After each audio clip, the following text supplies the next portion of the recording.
어머님, 왜 이렇게 일찍 오셨어요? 아이고, 사돈 오셨어요. 윤 씨는 상황을 파악했습니다.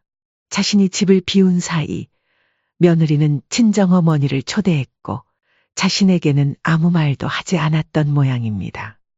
그래, 내가 일찍 온 모양이구나. 어머님, 배고프시면 직접 챙겨 드세요. 저희는 이제 먹으려던 참이에요. 나도 밥 안 먹고 왔는데 같이 먹을까? 죄송한데 지금 어머님 드실 자리가 없어요. 밥이랑 수저만 하나 더 놓으면 되는 상황인데 내가 먹을 자리가 없다는 게 말이 되니? 어머님은 저희 식사 끝나고 이따가 드시면 되잖아요. 왜 그렇게 고집을 부리세요? 뭐라고? 고집? 어머님은 저희랑 같이 사시잖아요. 친정엄마는 가끔 오는 손님이고요. 은정아, 너희가 부탁해서 같이 살기 시작했는데 돌아오는 게 이런 대접이니? 식탁에 내 자리 하나 없을 줄은 정말 몰랐다. 겨우 그런 걸로 서운해하시다니 너무 속 좁으신 거 아니에요? 그래, 난 매일 아침부터 밤까지 손주 보고 집안일 해도 내겐 당연한 거고 친정엄마는 하루 와도 상다리 부러지게 대접받는 귀한 손님이구나. 이제 잘 알겠다. 나는 너희 가족이 아니라 그저 편하게 부려먹기 좋은 사람이었다는 걸. 안녕하세요. 이 사연의 주인공은 66세 윤희정 씨입니다. 충남 천안의 작은 단독주택. 윤 씨는 뒷마당 텃밭을 가꾸며 조용히 혼자만의 시간을 즐기고 있었습니다. 한때는 중학교 가정과 교사로 많은 학생들에게 존경받던 그녀였지만 지금은 남편이 떠난 지 5년째 되는 평범한 어머니일 뿐이었습니다. 아이고, 허리야. 조그마한 손으로 야채를 다듬으며 한숨을 내쉬었습니다. 오늘도 아들에게서 연락은 없었습니다.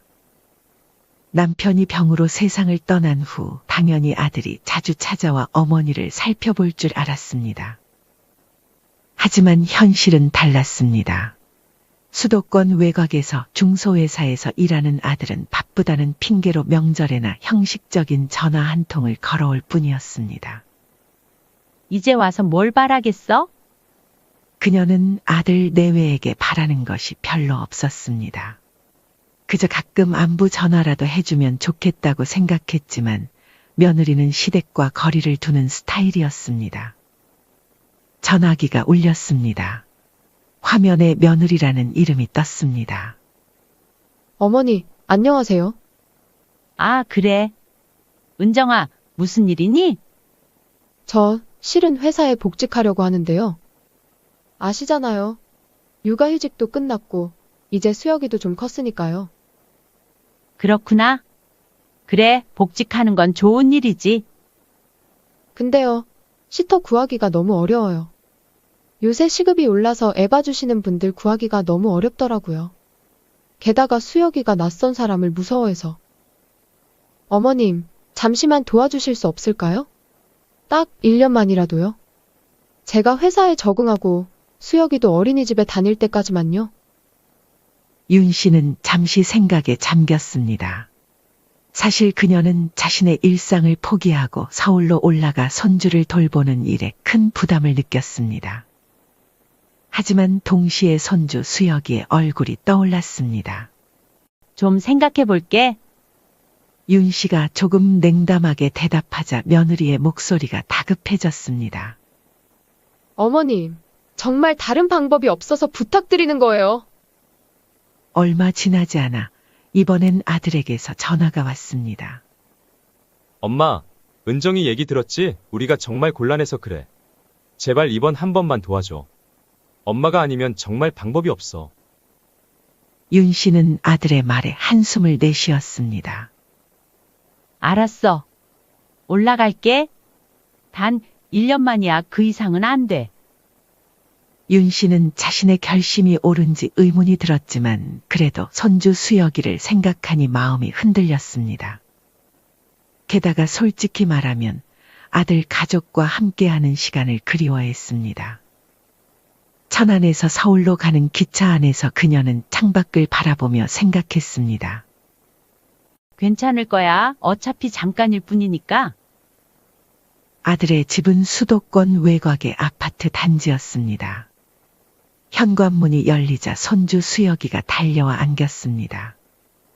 할머니, 손주의 작은 팔이 자신의 목을 감싸는 느낌에 윤 씨는 가슴이 따뜻해졌습니다. 어머님, 오셨네요. 며느리가 공손하게 인사했습니다. 저희가 방은 미리 정리해놨어요. 어머님 지내시면서 최대한 불편하시지 않도록 노력할게요. 괜찮아. 너무 신경 쓰지 마렴. 첫 한 달은 예상보다 평화로웠습니다. 손주는 할머니를 너무나 좋아했고 윤 씨도 오랜만에 누군가를 돌보는 기쁨을 느꼈습니다. 어머님, 오늘 저녁은 제가 준비할게요. 어머님은 쉬세요. 며느리도 처음에는 존댓말을 써가며 공손하게 대했습니다. 하지만 시간이 흐르고 며느리는 결국 손주 돌보는 일을 뿐만 아니라 윤 씨에게 대부분의 집안일을 맡겼습니다. 아침에 출근하기 전 어머님, 수혁이 점심 부탁드려요라고 말하고 저녁에 돌아와서는 어머니, 수혁이 목욕 시켜주실 수 있으세요? 라고 물었습니다. 이렇게 처음에는 부탁으로 시작했지만 점점 윤 씨가 집안일을 하는 것이 당연시 되기 시작했습니다. 윤 씨는 며느리한테는 어려워서 말하지 못했고 한 번은 아들에게 말을 꺼냈습니다. 현준아, 너무 힘들어서 그러는데 너도 집안일은 좀 도와줘야 하지 않겠니? 그러자 아들은 바쁜 회사 일을 핑계로 대답을 회피했습니다. 엄마, 요즘 프로젝트가 바빠서 그래.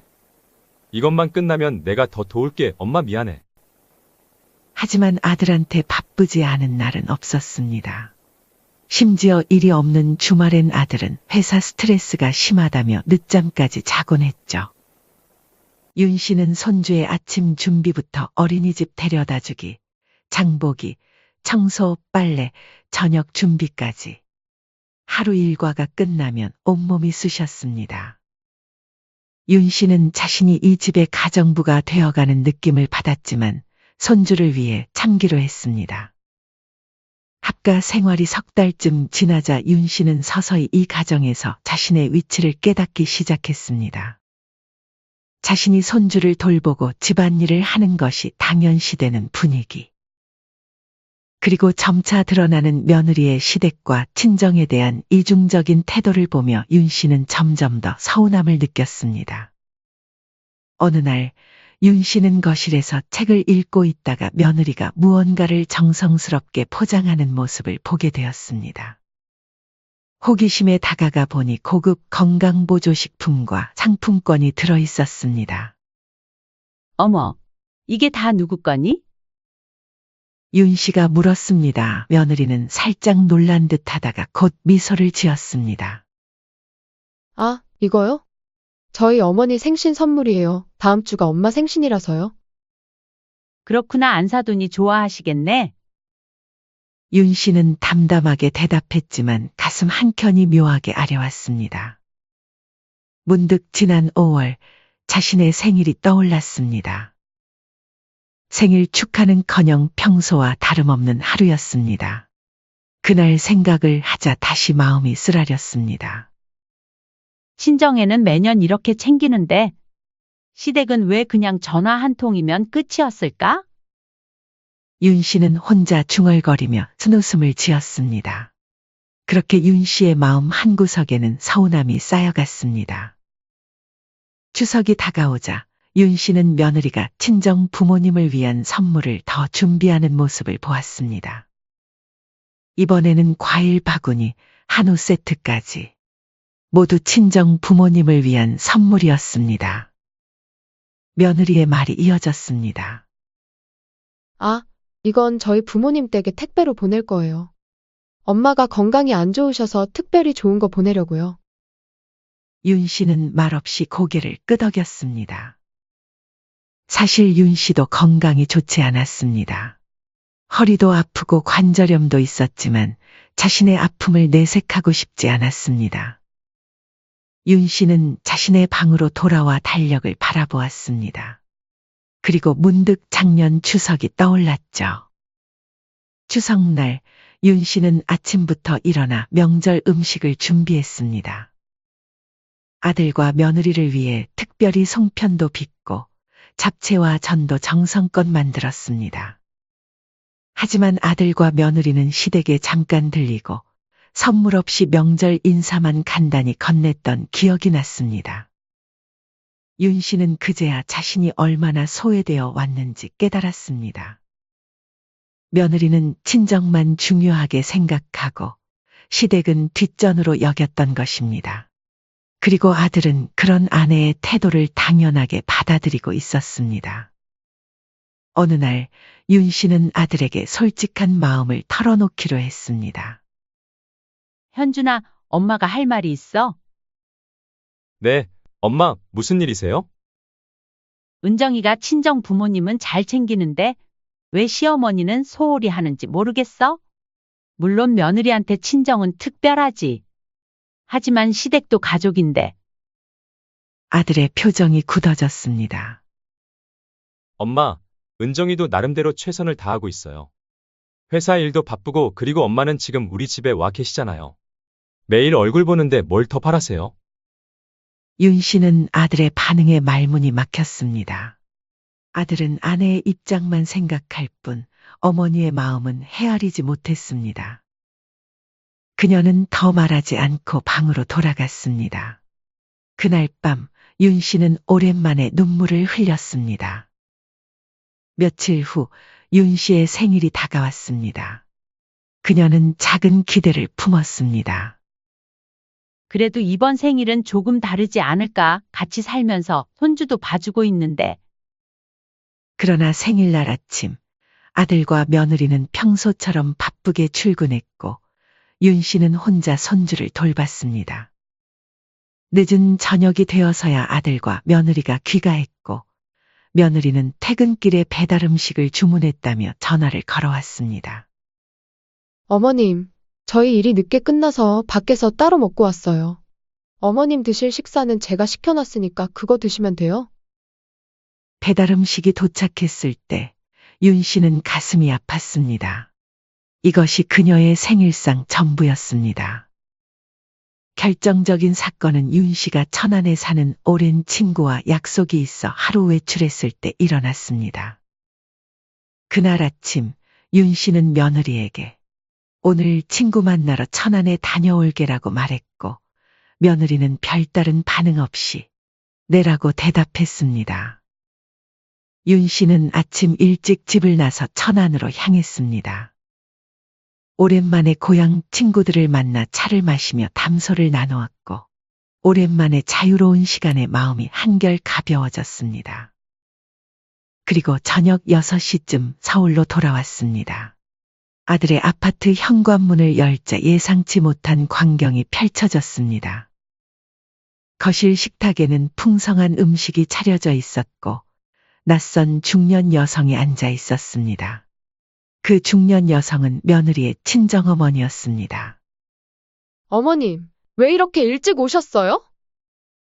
며느리의 당황한 목소리에 윤 씨는 순간 얼어붙었습니다. 그제야 윤 씨는 상황을 파악했습니다.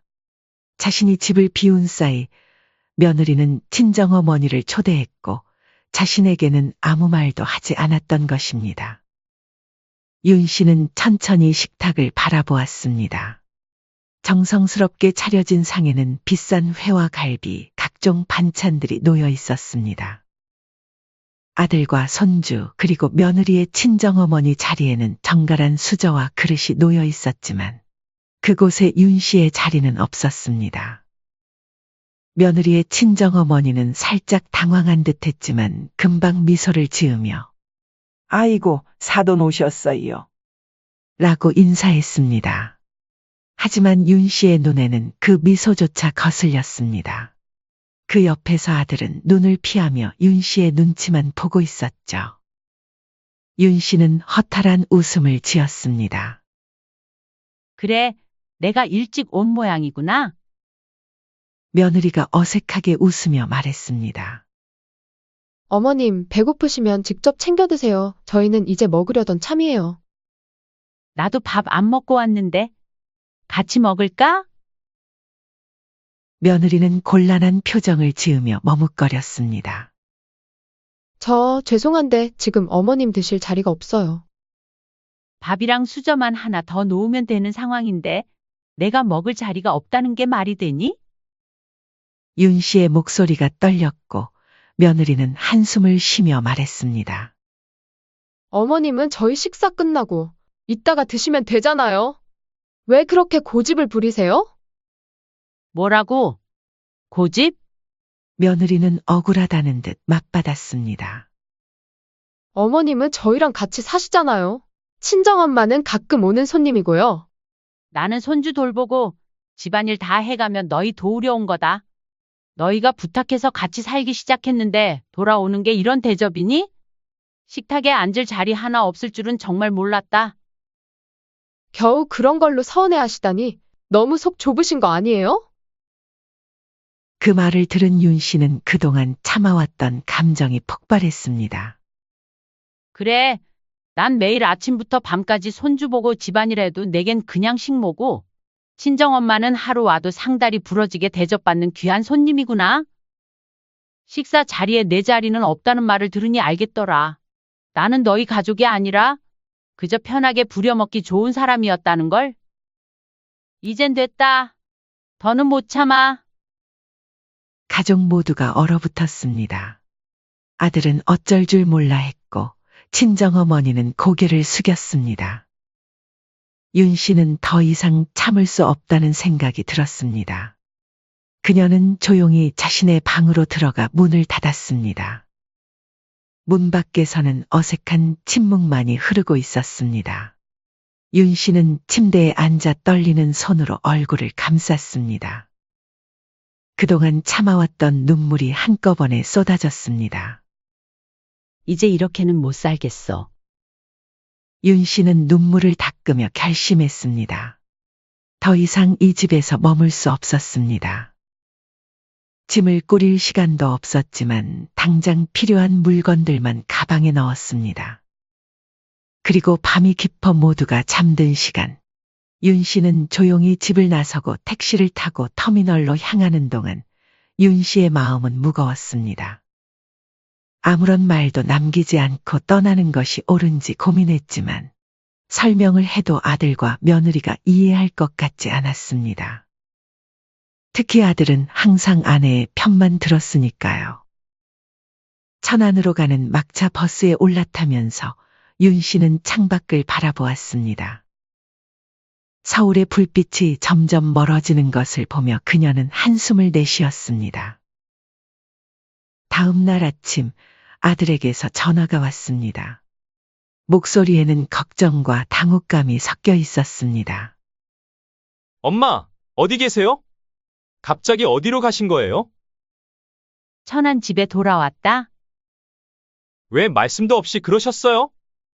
저희가 얼마나 걱정했는지 아세요? 윤 씨는 쓴웃음을 지었습니다. 진짜 걱정한 거 맞니? 손주를 돌봐줄 사람이 없어서 당황한 거겠지? 엄마, 그날은 그냥 좀 오해가 있었던 거예요. 엄마니까 좀 이해해줘요. 아내도 일부러 그런 건 아니었어요. 아들은 계속해서 변명했고 그 말들 속에서 윤 씨는 진정한 사과나 반성의 기미를 찾을 수 없었습니다. 윤 씨는 이내 단호하게 말했습니다. 현준아, 난 이제 천안에서 살 거야. 너희랑 절대 다신 합가 안 해. 그날 이후로 아들은 여러 번 전화를 걸어왔습니다. 처음에는 화해를 청하는 듯 했지만 점차 손주를 돌봐달라는 부탁으로 변해갔습니다. 며느리는 직접 연락하지 않았고 항상 아들을 통해 의사를 전달했습니다. 윤 씨는 모든 부탁을 단호하게 거절했습니다. 아들과 며느리 둘 다 반성의 기미가 없어 보였습니다. 그들은 단지 자신들의 필요에 따라 윤 씨를 이용하려 할 뿐이었습니다. 말이 안 통하니 똑같이 돌려줘야 이해하겠네. 석 달이 지나고 설날이 다가왔습니다. 윤 씨는 달력을 보며 생각했습니다. 이번 명절은 어떻게 보낼까? 하다가 문득 다른 좋은 생각이 떠올랐습니다. 이번 기회에 아들과 며느리에게 확실히 가르쳐 줘야겠어? 윤 씨는 아들에게 메시지를 보냈습니다. 설날에 놀러 오렴. 손주도 데리고 와 얼굴 보고 싶네. 오랜만에 우리 집에서 설날을 보내면 좋을 것 같구나. 아들은 즉시 답장을 보냈습니다. 정말요? 갈게요. 아내도 같이 가도 될까요? 윤 씨는 잠시 생각하다가 답장했습니다. 당연하지. 다 같이 와. 설날 아침, 윤 씨는 일찍 일어나 집안을 정리했습니다. 그리고 정성스럽게 음식을 준비했습니다. 하지만 특별한 계획이 있었습니다. 그녀는 식탁을 특별한 방식으로 차렸습니다. 손주 수혁이와 자신의 자리만 정갈하게 세팅했습니다. 밥과 국, 다양한 반찬들을 넣고 수저와 젓가락까지 완벽하게 준비했습니다. 반면 아들과 며느리의 자리에는 깨끗한 접시 하나씩만 덩그러니 놓여 있었습니다. 반찬도 없고 수저도 없었습니다. 이제 곧 오겠지? 윤 씨는 시계를 보며 중얼거렸습니다. 예정된 시간보다 조금 늦게 현관 벨소리가 울렸습니다. 윤 씨는 문을 열었습니다. 할머니, 수혁이가 반갑게 외치며 뛰어들었습니다. 윤 씨는 손주를 꼭 안아주었습니다. 우리 손주 많이 컸네. 아들과 며느리도 인사를 건넸습니다. 며느리의 표정은 여전히 어색했지만 억지로 미소를 지으려 노력하는 모습이었습니다. 어머님, 새해 복 많이 받으세요. 며느리가 공손하게 인사했습니다. 그래, 너희도 복 많이 받아라.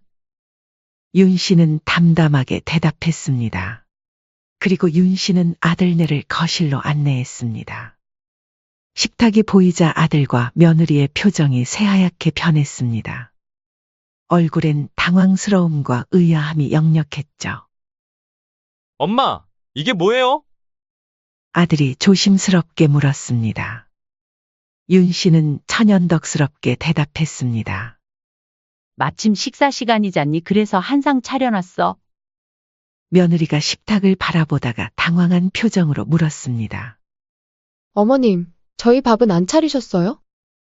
윤 씨는 씩 웃으며 대꾸했습니다. 아, 너희는 밥 먹고 올 줄 알았지? 아니면 밖에서 먹고 오는 건 어때?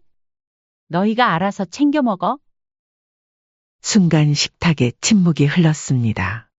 아들은 어안이 벙벙한 표정이었고 며느리의 얼굴은 점점 붉어지더니 결국 참지 못하고 말했습니다. 그때 그 일 때문에 이러시는 거예요? 아무리 그래도 차 타고 멀리서 온 손님한테 너무 심하신 거 아니에요? 무시하는 것도 아니고 기분 나빠요. 윤 씨는 천천히 말했습니다. 너희가 나한테 한 거랑 똑같이 한 건데 왜 그렇게 화를 내?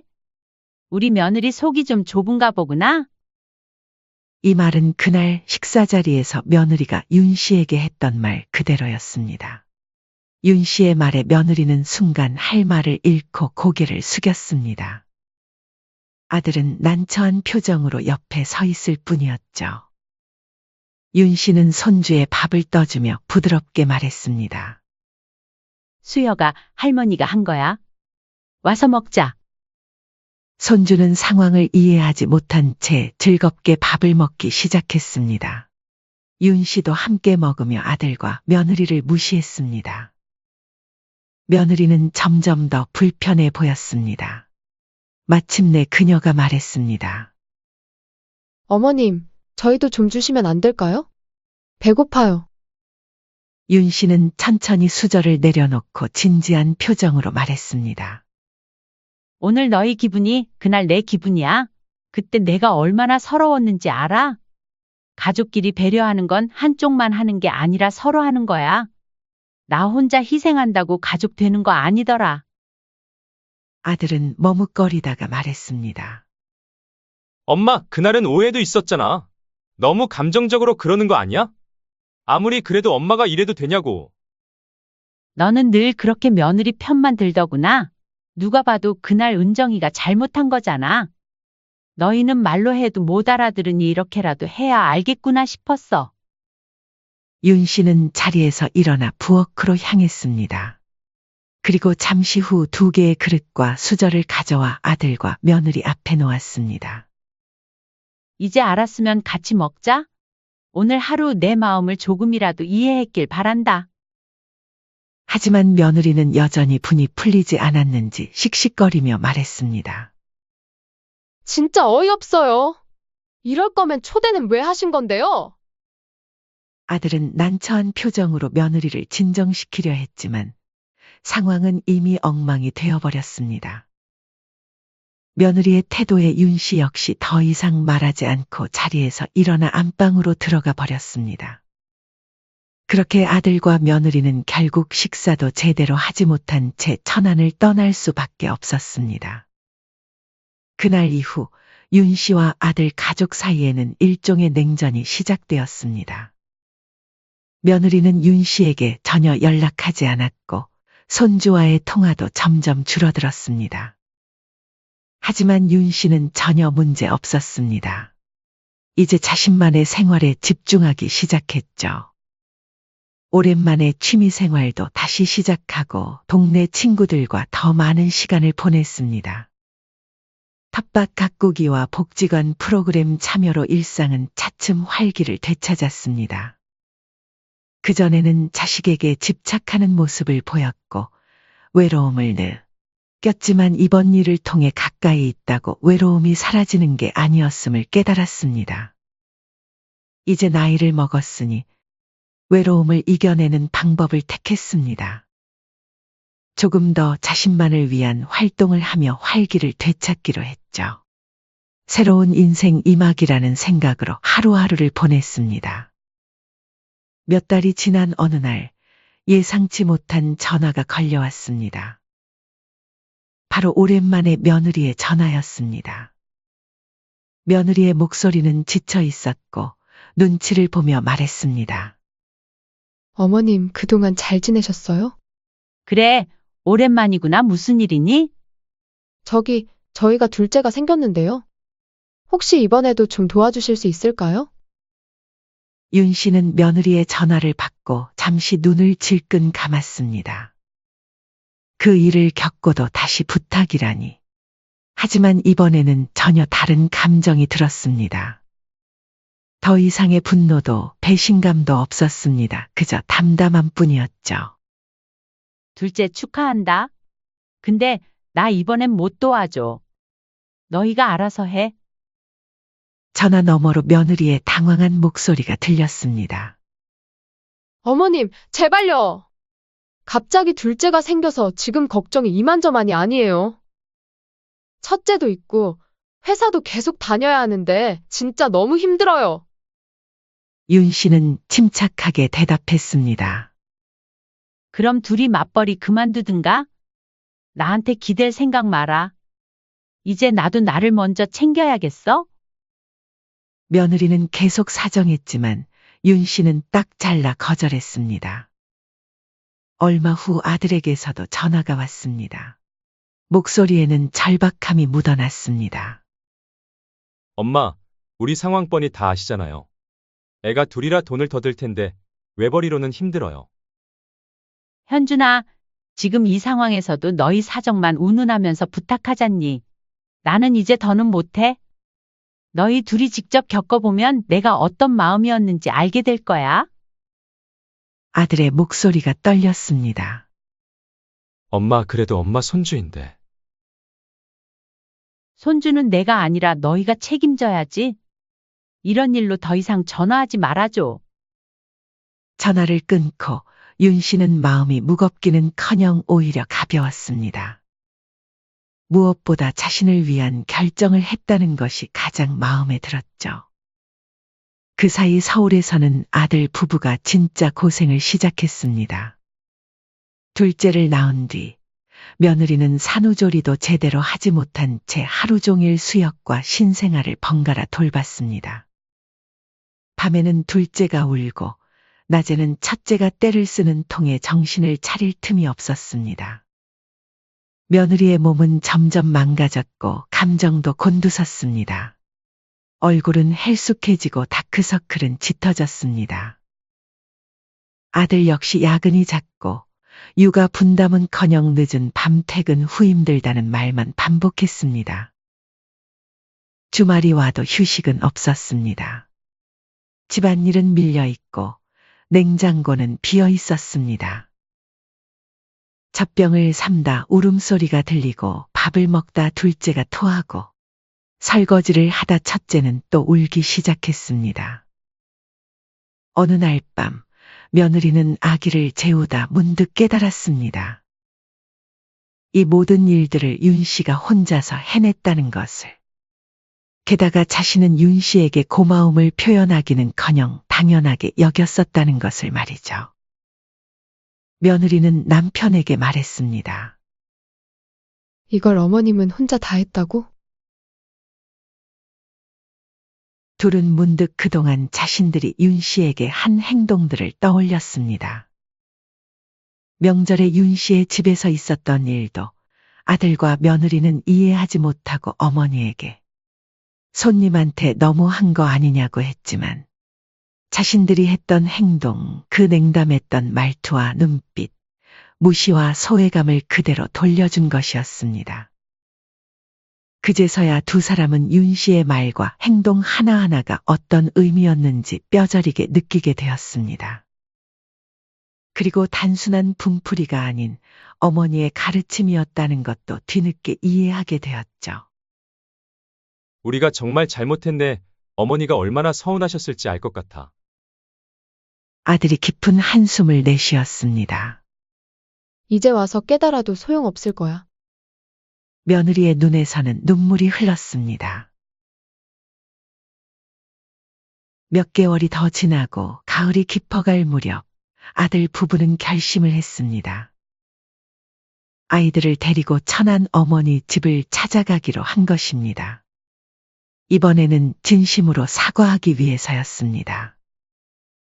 윤 씨의 집 앞에 도착했을 때 마당에는 가을꽃이 만발해 있었습니다.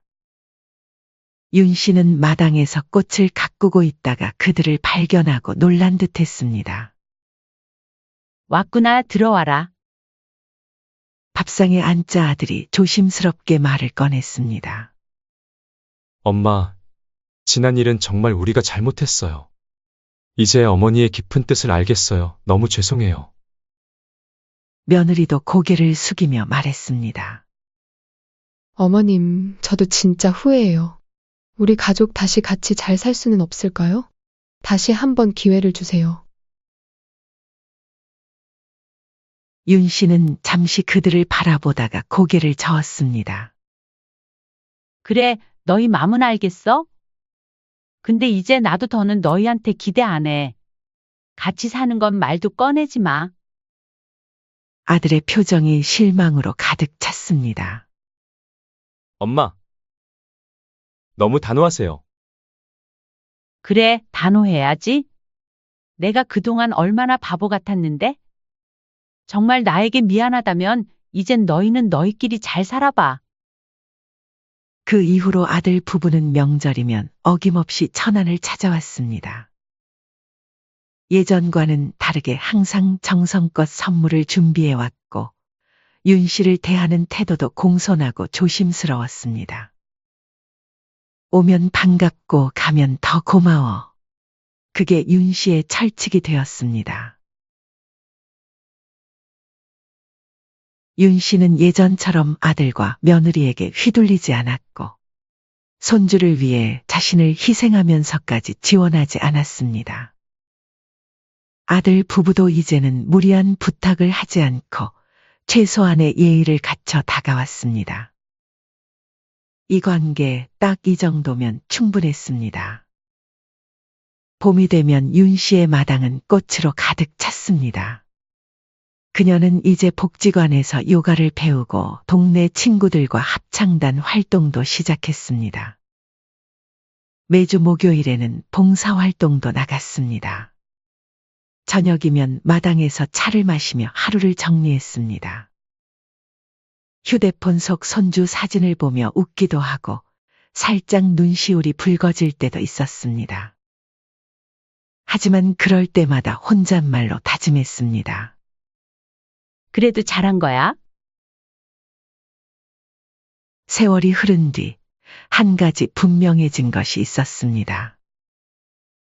진정한 가족은 한 지붕 아래 사는 것이 아니라 서로를 존중하고 배려할 때 비로소 완성된다는 것. 윤 씨의 단호한 결단은 아들과 며느리에게 평생 잊지 못할 교훈이 되었습니다. 그것이 현명한 어머니가 줄 수 있는 가장 값진 선물이었습니다. 사연은 여기까지였습니다. 구독, 좋아요, 댓글은 영상 제작에 큰 힘이 됩니다. 인생의 쉼표를 시청해 주셔서 감사합니다. 어머님, 이건 너무 불공평해요. 전세금에 혼수까지 다 주실 때는 언제고. 이제 와서 왜 이러세요? 며느리의 뻔뻔한 말투에 박씨 할머니의 눈빛이 차가워졌습니다. 그래, 내가 너희한테 해준 게 뭐가 있는지 잘도 기억하는구나. 근데 그게 너희한테는 당연한 거였나 보네? 찬밥에 국도 못 내놓을 정도로? 아니, 그때는 정말 반찬이. 됐다. 난 이제 진심으로 나를 대하는 자식한테만 내 돈 줄 거야. 너희한테는 더 이상 한 푼도 없다. 엄마! 아니, 그보다 지금 이게 말이 되나요? 저도 엄마 아들이에요. 이렇게 차별하시면 어떡해요? 차별이라니?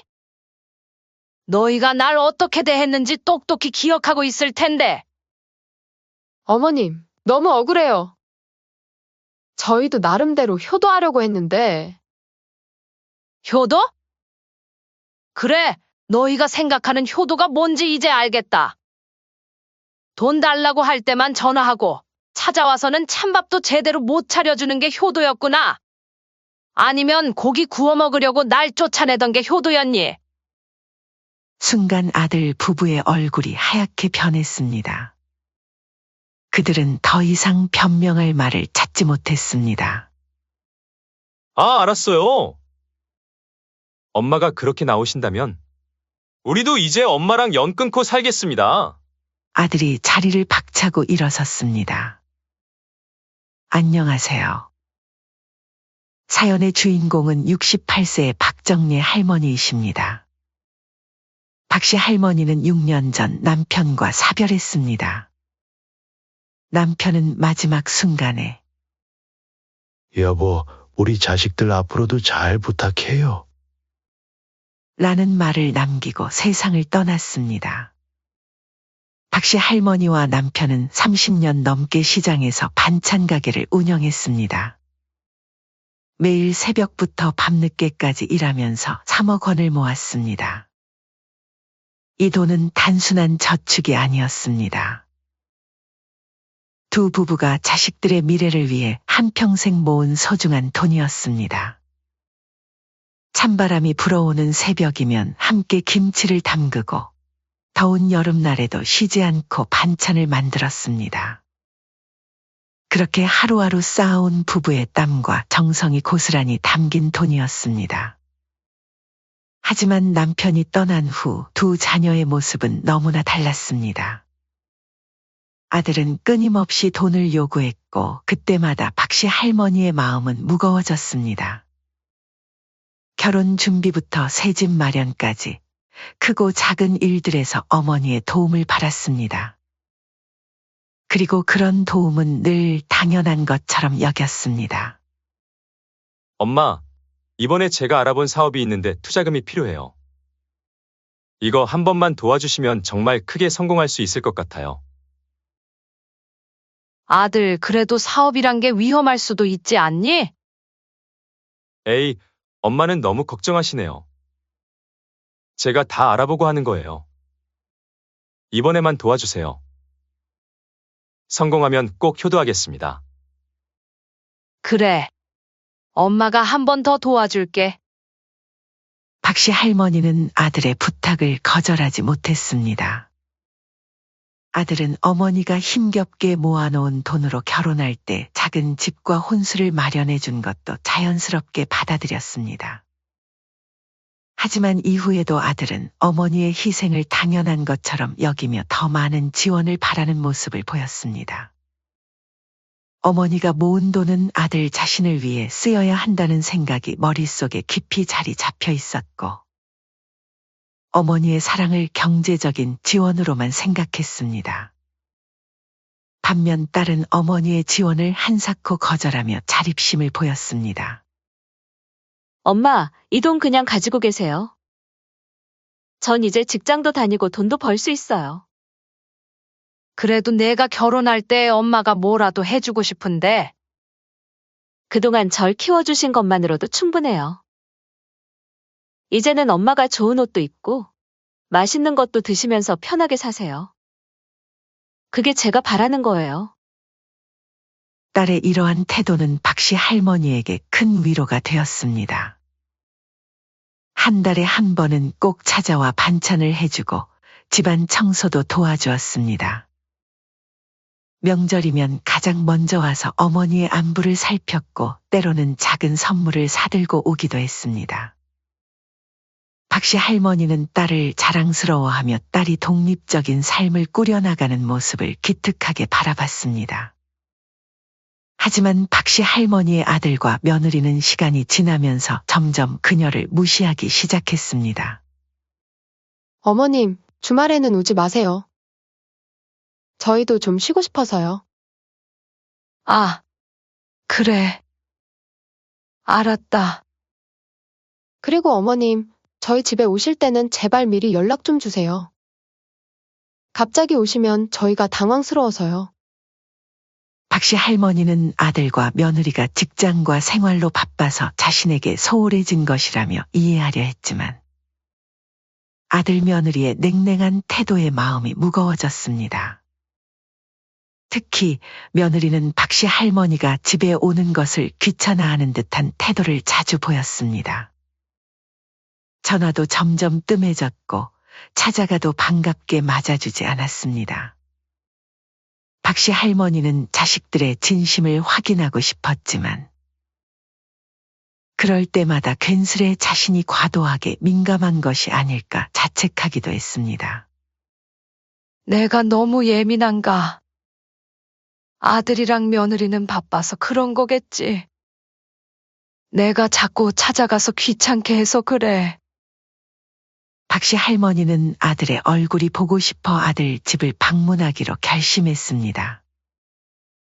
김장철이 다가와 이웃과 함께 김장을 했는데 이걸 핑계로 아들 집에 가보면 좋겠다는 생각이 들었습니다. 박씨 할머니의 마음속에는 설렘과 걱정이 교차했습니다. 며느리가 반기지 않을 것을 알면서도 그래도 엄마가 담근 김치라면 아들이 좋아할 거라는 기대감이 컸습니다. 아침 일찍부터 부엌에서 김치를 정성스레 담는 박씨 할머니의 얼굴에는 미소가 가득했습니다.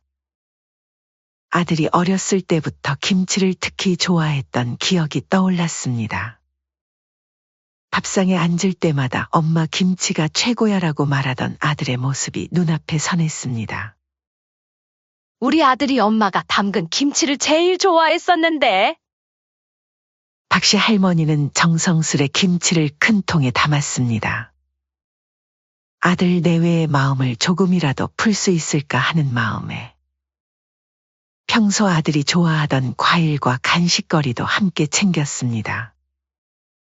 한 아들의 집까지 버스를 2번이나 갈아타야 했지만 아들 얼굴을 볼 생각에 피곤한 줄도 몰랐습니다. 첫 번째 버스에서 내려 2번째 버스를 기다리는 동안에도 박씨 할머니의 마음은 복잡했습니다. 이렇게 갑자기 가도 될까? 하는 걱정도 들었지만 그래도 엄마가 김치 가져다 주는데 뭐라 하겠어. 하는 생각으로 스스로를 달랬습니다. 하지만 아파트 현관 앞에 도착하자 박씨 할머니의 발걸음이 무거워졌습니다. 며느리가 달갑지 않아 할 것 같아 잠시 망설였습니다. 전화를 먼저 할까 했지만 이미 이렇게 온 마당에 전화하기도 민망했습니다. 김치통을 들고 있는 팔이 점점 무거워졌습니다. 한참을 서서 고민하다가 박씨 할머니는 깊은 한숨을 내쉬었습니다. 결국 떨리는 마음으로 초인종을 눌렀습니다. 어머님, 웬일이세요? 며느리는 문을 열자마자 놀란 표정을 지었습니다. 반가움은커녕 당황스러움이 역력했습니다. 평소라면 며느리의 이런 반응에 서운함을 느꼈겠지만 오늘만큼은 김치라는 명분이 있어 괜찮았습니다. 김장을 했는데 우리 아들이 내가 담근 김치 좋아하잖아. 그래서 박씨 할머니의 말이 채 끝나기도 전에 며느리가 말을 자르듯 답했습니다. 미리 연락이라도 주시지. 며느리의 말투에는 짜증이 가득했습니다. 무거운 김치통을 들고 땀을 흘리고 있는 박씨 할머니를 보고도 도와줄 생각은 하지 않았습니다. 오히려 귀찮다는 듯한 표정으로 휴대폰만 만지작거렸습니다.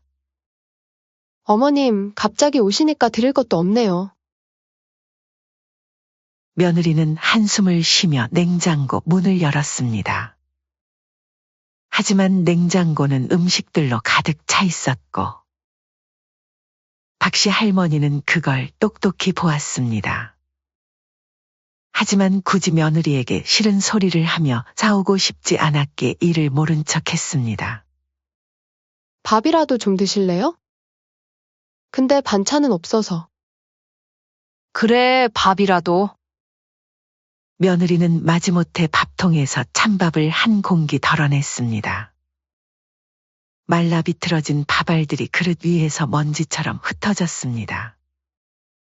며느리는 그걸 전자레인지에 데울 생각도 하지 않고 박씨 할머니 앞에 놓았습니다. 반찬이 없어서 김치라도 드세요. 국도 좀 있긴 한데. 며느리는 냉장고에서 먹다 남은 김치를 꺼내 대충 썰어내왔습니다. 그리고 아침에 끓였다는 미역국을 찬 채로 그릇에 담아왔습니다. 어머님, 저희가 워낙 바빠서 제대로 된 반찬이 없어요. 라면이라도 끓여드릴까 했는데 라면도 다 떨어졌네요. 박씨 할머니는 찬밥에 딱딱하게 굳은 김치를 한 점 집어들었습니다. 식은 미역국은 기름이 둥둥 떠다녔습니다. 목이 메어왔지만 꼭 참고 밥을 한술 떠넣었습니다. 저기, 국이라도 좀 데워줄 수 있니? 그냥 드시면 안 될까요? 제가 지금 좀 바빠서. 거실에서 며느리는 휴대폰만 들여다보며 가끔 시계를 확인했습니다. 남편이 곧 올 시간이네요. 라는 중얼거림에서 박씨 할머니가 빨리 가기를 바라는 마음이 느껴졌습니다. 저녁이 되어 아들이 퇴근하고 들어왔을 때였습니다. 어머니! 여기 웬일이세요? 아들의 목소리에는 반가움이 전혀 없었습니다. 오히려 당황스러워하는 기색이 역력했습니다. 아들과 며느리는 서로 눈빛을 교환하며 어색한 웃음을 지었습니다. 어머니, 제가 퇴근하고 나면 좀 피곤해서요. 오늘은 일찍 쉬려고 했거든요. 박씨 할머니는 억지로 미소를 지으며 일어섰습니다. 그래, 괜찮다. 나중에 다시 올게. 그냥 너희 얼굴 한번 보려고 들렀어. 찬밥을 몇 숟가락 겨우 뜨고 일어선 박씨 할머니의 마음은 무거웠습니다. 가져온 김치통이 이제는 부끄럽기만 했습니다. 박씨 할머니는 무거운 마음으로 자리에서 일어났습니다. 아들은 어머니를 배웅하는 둥 마는 둥 현관까지 따라 나왔습니다. 어머니, 다음에 오실 때는 미리 연락 좀 주세요. 오늘처럼 갑자기 오시면 저희도 당황스러워서. 아들의 말에 박씨 할머니의 가슴이 더욱 시려왔습니다. 무거운 발걸음으로 아파트를 나온 박씨 할머니는 버스 정류장으로 향했습니다. 저녁 공기가 차가웠지만 그보다 더 차가운 건 아들과 며느리의 태도였습니다. 정류장 벤치에 앉아 버스를 기다리던 중 지갑을 찾으려 가방을 뒤적이던 박씨 할머니의 손이 덜덜 떨리기 시작했습니다. 아이고. 지갑이. 그제야 아들 집 식탁에 지갑을 두고 온 게 생각났습니다. 버스비도 없이 이 밤중에 어떻게 집에 갈지 막막했습니다. 할 수 없이 다시 아들의 아파트로 발걸음을 돌렸습니다. 멀리서부터 익숙한 냄새가 코를 찔렀습니다. 분명 고기 굽는 냄새였습니다. 한 발자국 한 발자국 가까이 갈수록 그 냄새는 더욱 진해졌고 박씨 할머니의 심장은 점점 더 빠르게 뛰었습니다. 설마? 아들의 집 앞에 다다르자 의심의 여지가 없었습니다. 달콤한 고기 냄새와 기름 지글지글 타는 소리가 문틈으로 새어나왔습니다. 방금 전까지 반찬이 없다, 라면도 없다며 찬밥과 물국을 내밀던 아들 부부가 떠올랐습니다. 박씨 할머니는 순간 현기증이 날 것 같았습니다. 떨리는 손으로 초인종을 눌렀습니다. 문이 열리는 순간 박씨 할머니의 눈앞에 믿을 수 없는 광경이 펼쳐졌습니다. 불판 위에서는 기름기 잘잘 흐르는 한우 등심이 지글지글 구워지고 있었고 상다리가 휘어질 정도로 차려진 밑반찬들, 새하얀 쌀밥 반들반들 윤이 나는 상추와 깻잎까지. 방금 전 자신에게 내준 찬밥과는 전혀 다른 세상이었습니다. 이게 무슨 일이니? 아까는 반찬도 없고 라면도 없다더니? 순간 아들과 며느리의 얼굴이 하얗게 질렸습니다. 고기를 뒤집던 젓가락이 바닥에 떨어져 찰그렁 소리를 냈습니다.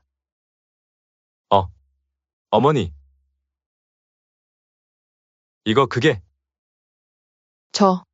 어머님, 이거 유통기한이 내일까지라. 서둘러 변명하는 아들 부부의 목소리가 떨렸습니다. 하지만 그들의 눈빛에는 미안함보다는 들킨 것에 대한 당황스러움만이 가득했습니다.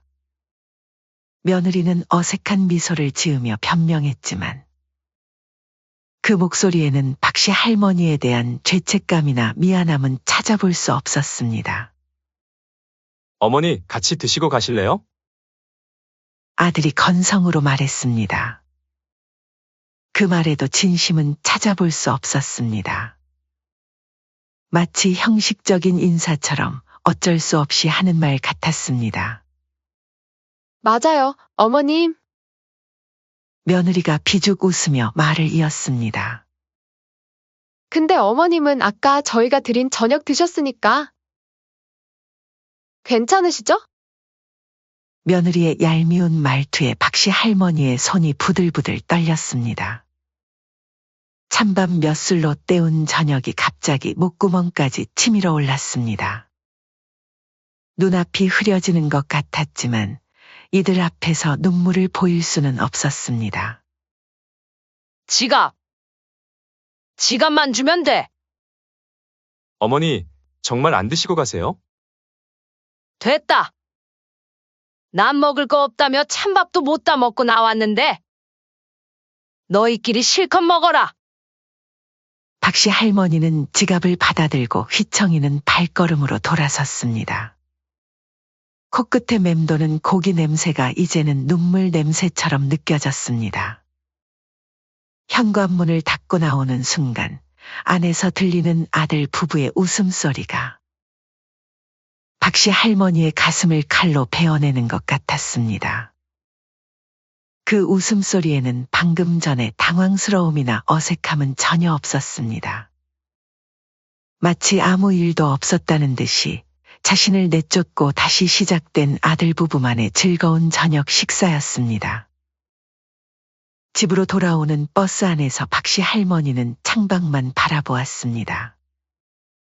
차창에 비친 자신의 모습이 처연해 보였습니다. 집에 도착해서도 박씨 할머니는 한동안 멍하니 앉아 있었습니다. 텅 빈 방 안에 홀로 앉아 있자니 서러움이 북받쳐 올랐습니다. 그날 이후로 박씨 할머니는 아들의 집을 찾지 않았습니다. 하지만 며칠 뒤부터 아들과 며느리의 연락이 부쩍 잦아졌습니다. 마치 그날의 일은 없었다는 듯이 수시로 전화를 걸어왔습니다. 처음에는 안부를 묻는 것처럼 시작했지만 대화가 이어질수록 그들의 진짜 의도가 드러났습니다. 엄마, 이번에는 진짜예요. 제가 찾은 투자처가 아주 괜찮은데 엄마가 좀 도와주시면. 사업 자금이 필요하다거나 사고 싶은 게 있다던가. 매번 전화할 때마다 돈 얘기를 꺼내는 아들 부부였습니다.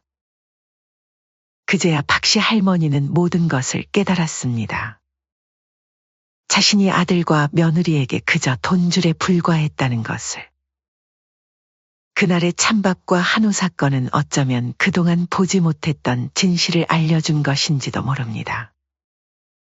박씨 할머니의 마음 한구석이 차갑게 식어갔습니다. 더 이상은 안 되겠다는 생각이 들었습니다. 이대로 가다가는 자신이 평생 모은 돈도 바닥나고 아들의 철없는 행동도 고쳐지지 않을 것 같았습니다. 자신을 돈줄로만 여기는 아들 부부에게 똑같이 갚아주고 싶었습니다. 박씨 할머니는 마음을 다잡았습니다. 이제는 아들 부부에게 제대로 된 복수를 해야 할 때였습니다. 고기 사건 이후 박씨 할머니는 아들과 며느리의 본 모습을 더욱 선명하게 보게 되었습니다. 돈을 요구할 때면 살갑게 굴다가도 거절하면 금세 차가워지는 아들의 태도가 이제는 낯설게만 느껴졌습니다. 아들은 끊임없이 투자 자금을 요구했습니다. 처음에는 친구와 함께하는 사업이라며 조심스럽게 말을 꺼내더니 점점 더 큰 돈을 당당하게 요구하기 시작했습니다. 특히 코인이라는 현실에 있지도 않은 가상화폐 투자를 핑계로 수천만 원을 요구했을 때는 박씨 할머니의 속이 타들어갔습니다. 아버지는 옛날 사람이라 이해 못하셨겠지만 엄마는 달라야죠. 지금 이 기회를 놓치면 평생 후회할 거예요. 아들의 말에는 돈에 대한 집착만이 가득했습니다. 그 말을 듣는 순간 박씨 할머니는 가슴이 철렁 내려앉았습니다. 죽은 남편까지 들먹이며 돈을 요구하는 아들의 모습에 깊은 실망감이 밀려왔습니다. 결국 박씨 할머니는 딸에게 모든 이야기를 털어놓았습니다. 그동안 있었던 일들, 찬밥 사건부터 끊임없는 돈 요구까지 모든 것을 이야기했습니다. 딸은 어머니의 이야기를 듣는 내내 분노로 떨고 있었습니다. 평소 착했던 딸이 이렇게 화를 내는 모습은 처음이었습니다. 이 자식이 진짜. 엄마, 이제는 더는 참으면 안 돼요. 동생이 이런 식으로 엄마를 대할 줄은 정말 몰랐어요. 이대로 두면 평생 엄마의 돈만 노리다 끝날 거예요. 딸은 잠시 생각에 잠기더니 조심스럽게 입을 열었습니다. 엄마, 제가 한 가지 제안을 해도 될까요? 그게 뭔데? 엄마, 맨날 동생이 해달라는 대로만 해주셨잖아요. 이제는 달라져야 할 것 같아요. 돈 달라고 할 때마다 그냥 주시니까 당연하게 생각하는 거예요.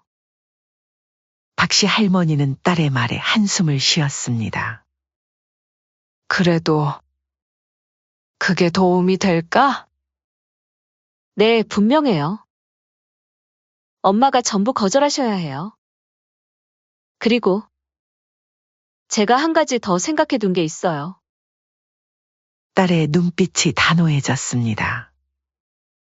엄마 재산을 전부 제 앞으로 돌리는 척하고 동생에게는 진심으로 잘하는 자식에게만 물려주겠다고 하시는 거예요. 지금 동생은 엄마 돈을 자기 돈이라고 생각하잖아요. 이 정도는 해야 동생이 정신 차릴 수 있을 거예요. 박씨 할머니의 표정이 흔들렸습니다. 너무 심한 거 아닐까? 엄마, 절 믿으세요. 이게 동생을 위한 거예요. 분명 언젠가는 동생도 깨닫게 될 거예요.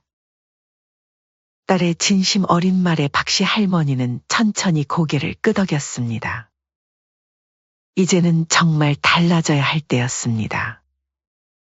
박씨 할머니는 딸과 함께 신중하게 계획을 세웠습니다. 우선 모든 재산을 딸에게 물려주는 것처럼 보이게 했습니다.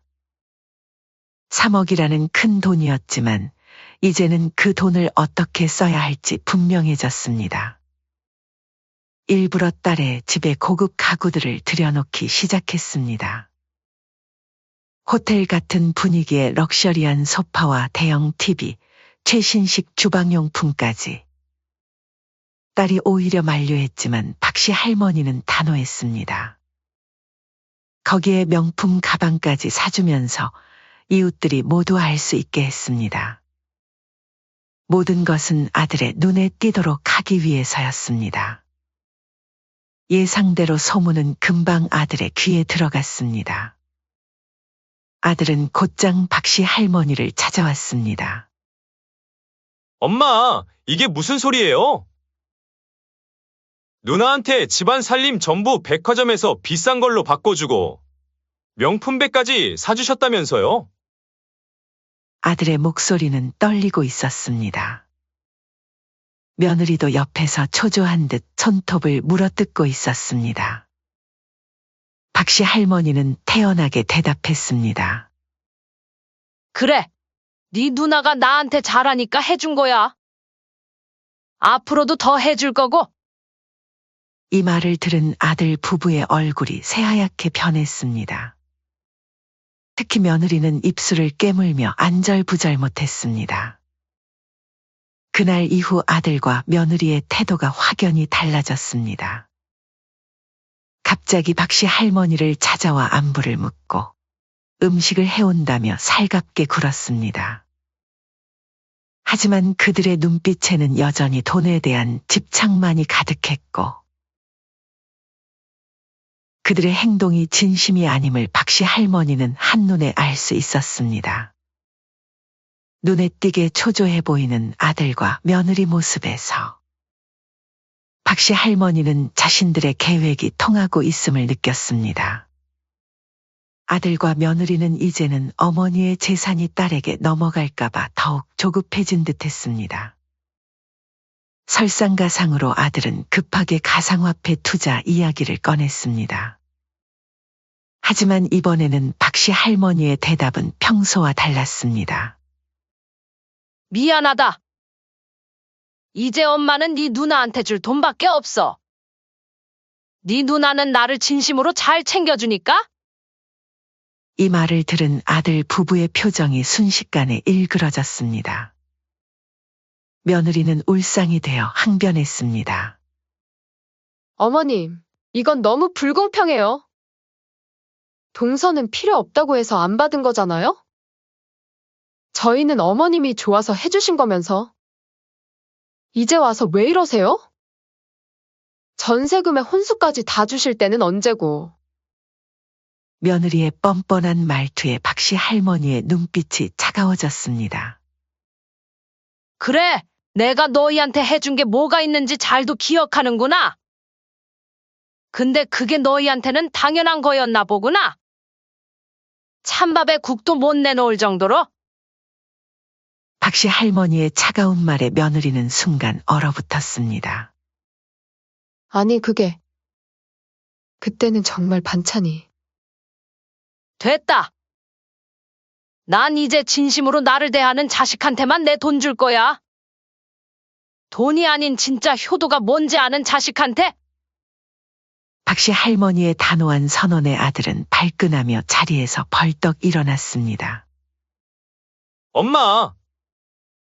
그때 그건... 아니, 그보다 지금 이게 말이 되나요?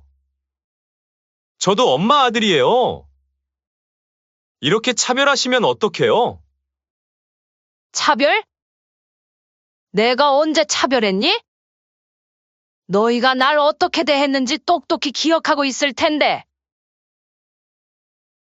그래도 엄마, 전 아들이잖아요.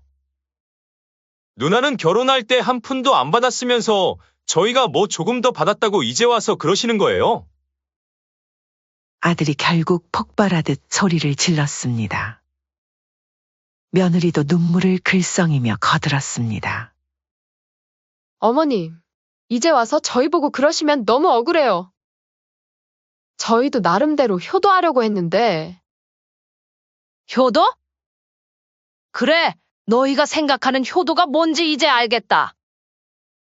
돈 달라고 할 때만 전화하고 찾아와서는 찬밥도 제대로 못 차려주는 게 효도였구나. 아니면 고기 구워 먹으면서 날 쫓아내던 게 효도였니? 순간 아들 부부의 얼굴이 하얗게 변했습니다. 그들은 더 이상 변명할 말을 찾지 못했습니다. 잠시 무거운 침묵이 흘렀습니다. 알았어요. 엄마가 그렇게 하시겠다면 우리도 이제 엄마랑 연 끊고 살겠습니다. 누나랑 행복하게 사세요. 이제 와서 저희 보고 뭐라 하시는데 엄마도 저희한테 해주신 게 있으니까 그런 거 아니에요? 아들이 자리를 박차고 일어섰습니다. 며느리도 따라 일어나며 마지막으로 한마디를 남겼습니다. 어머님, 저희는 이제 어머님 생각을 이해할 수 없어요. 다신 연락하지 마세요. 현관문이 쾅 하고 닫히는 소리가 들렸습니다. 박씨 할머니는 담담하게 그들의 뒷모습을 지켜보았습니다. 이것이 비록 아픈 교훈이 되겠지만 언젠가는 아들 부부가 진정한 효도와 사랑이 무엇인지 깨닫게 되기를 바라는 마음뿐이었습니다. 아들과 며느리는 박씨 할머니의 집을 떠난 뒤 매우 차갑게 마음을 닫았습니다. 하지만 그들의 일상은 생각보다 빠르게 무너지기 시작했습니다. 어머니의 지원 없이 살아가는 것이 이렇게 힘들 줄은 몰랐던 것입니다. 처음에는 어머니가 차별한다며 분노와 억울함으로 버텼지만 현실은 냉혹했습니다. 아들과 며느리의 카드값이 연체되기 시작했고 엎친 데 덮친 격으로 그렇게 자신만만해하던 아들이 투자한 가상화폐 사업도 크게 실패하여 결국 빚까지 지게 되었습니다. 며느리는 점점 아들을 원망하기 시작했습니다. 당신 보세요. 어머님이랑 연 끊자고 한 게 누구예요? 이제 와서 후회해봤자.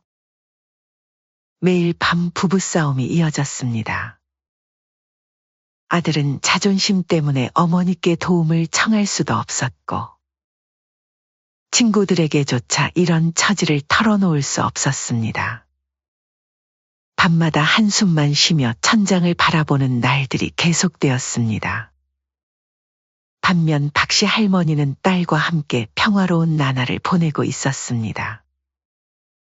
딸은 늘 어머니를 세심하게 챙겼고 주말이면 근교로 드라이브를 가거나 맛있는 식사를 함께 했습니다. 박씨 할머니는 딸의 따뜻한 보살핌 속에서 아들로 인한 상처를 조금씩 치유해 나갔습니다. 그러던 어느 날 박씨 할머니는 시장에서 며느리를 보게 되었습니다. 몇 개월 만에 보는 며느리의 모습은 많이 초췌해져 있었습니다. 비싼 옷과 가방은 온데간데 없고 싸구려 슬리퍼에 낡은 옷차림이었습니다. 더구나 매대 앞에서 1,000원짜리 반찬 값을 깎으려 애쓰는 모습이 안쓰러워 보였습니다. 박씨 할머니는 며느리가 자신을 발견하기 전에 재빨리 몸을 숨겼습니다. 하지만 그 초라한 뒷모습을 보니 마음 한구석이 아려왔습니다. 어쩌면 이제는 정말로 아들과 며느리가 무언가 깨닫는 게 있을지 모른다는 생각이 들었습니다. 집으로 돌아온 박씨 할머니는 그날 밤 잠을 이루지 못했습니다. 며느리의 초라한 모습이 자꾸 눈앞에 아른거렸습니다. 과연 이렇게까지 해야 하는 걸까 하는 생각도 들었지만 이것이 그들을 위한 진정한 사랑이라고 스스로를 다독였습니다. 그로부터 며칠 뒤 예상치 못한 손님이 찾아왔습니다. 현관 앞에 선 아들과 며느리의 모습은 예전에 당당하고 거만한 모습이 아니었습니다. 비싼 옷과 명품 가방은 온데간데 없고 초라한 차림으로 고개를 푹 숙이고 서 있었습니다. 아들은 그대로 무릎을 꿇었습니다. 엄마, 제가 잘못했어요. 이제는 돈이 아닌 엄마와의 관계를 회복하고 싶어. 떨리는 목소리였지만 거기에는 진심이 묻어 있었습니다. 며느리도 옆에서 흐느끼며 무릎을 꿇었습니다. 어머님, 저희 정말 반성 많이 했어요. 그동안 저희가 얼마나 이기적이었는지 이제야 깨달았어요. 박씨 할머니는 한동안 말없이 그들을 바라보았습니다. 너희가 왜 그렇게 변했는지 아니? 아들과 며느리는 아무런 대답도 하지 못한 채 고개를 숙였습니다. 박씨 할머니는 그들을 잠시 바라보다가 차분하게 말을 이어갔습니다. 너희는 그동안 엄마를 가족으로 소중히 여기기보다는 그저 돈줄로만 생각했지. 돈이 필요할 때마다 나를 찾고 나를 공경하기보다는 어떻게 하면 더 많은 것을 얻을 수 있을지에만 관심이 있었어. 박씨 할머니의 목소리에는 야단도 원망도 없었습니다. 대신 깊은 통찰과 지혜가 담겨 있었습니다. 하지만 세상에는 돈으로 살 수 없는 게 있단다. 부모의 마음, 자식의 도리, 가족의 정. 이런 건 돈을 쌓아도 살 수 없어. 오히려 돈에 눈이 멀면 이런 소중한 것들을 잃어버리지. 돈이 아니라 사람을 봐야 한다는 걸 왜 이렇게 늦게 깨닫니? 아들의 어깨가 떨렸습니다. 며느리도 흐느끼기 시작했습니다. 엄마가 너희를 내친 건 미워서가 아니야. 너희가 이 사실을 깨닫길 바라는 마음이었어. 돈보다 더 중요한 것이 무엇인지, 가족의 의미가 무엇인지 알게 되길 바랐단다. 박씨 할머니의 말에 아들과 며느리는 한동안 아무 말도 하지 못했습니다. 그저 눈물만 흘리며 자신들의 과거를 돌아보고 있었습니다. 어머니의 말씀 한마디 한마디가 가슴 깊이 박혔습니다. 지금까지 돈만 보고 살아온 자신들의 모습이 부끄럽게 느껴졌습니다. 박씨 할머니는 그들의 모습을 지그시 바라보았습니다. 단순히 돈이 부족해서 찾아온 것이 아니라는 것을 알 수 있었습니다. 아들의 눈빛에서 진심으로 반성하고 후회하는 마음이 보였고, 며느리의 흐느낌에서도 깊이 뉘우치는 마음을 느낄 수 있었습니다. 이제는 돈보다 가족을 더 소중히 여기는 법을 배워야 해. 엄마는 언제나 너희 편이야. 그 말과 함께 박씨 할머니는 아들을 일으켜 세워 안아주었습니다. 그 순간 아들의 눈에서는 어린 시절의 그 순수함이 다시 비쳤고, 며느리의 얼굴에도 진심 어린 미소가 번졌습니다. 그 후로 아들과 며느리는 완전히 달라졌습니다. 매주 찾아와 어머니의 안부를 살폈고, 명절이면 제일 먼저 와서 제사 준비를 도왔습니다. 특히 며느리는 박씨 할머니의 건강을 챙기며 정성스레 반찬을 만들어 가져왔습니다. 이제는 돈 이야기는 일절 꺼내지 않았고, 대신 어머니의 젊은 시절 이야기나 아버지와의 추억을 들으며 함께 웃고 울었습니다. 아들과 딸과의 관계도 회복되었습니다. 처음에는 어색했지만 시간이 지날수록 남매의 정이 되살아났습니다.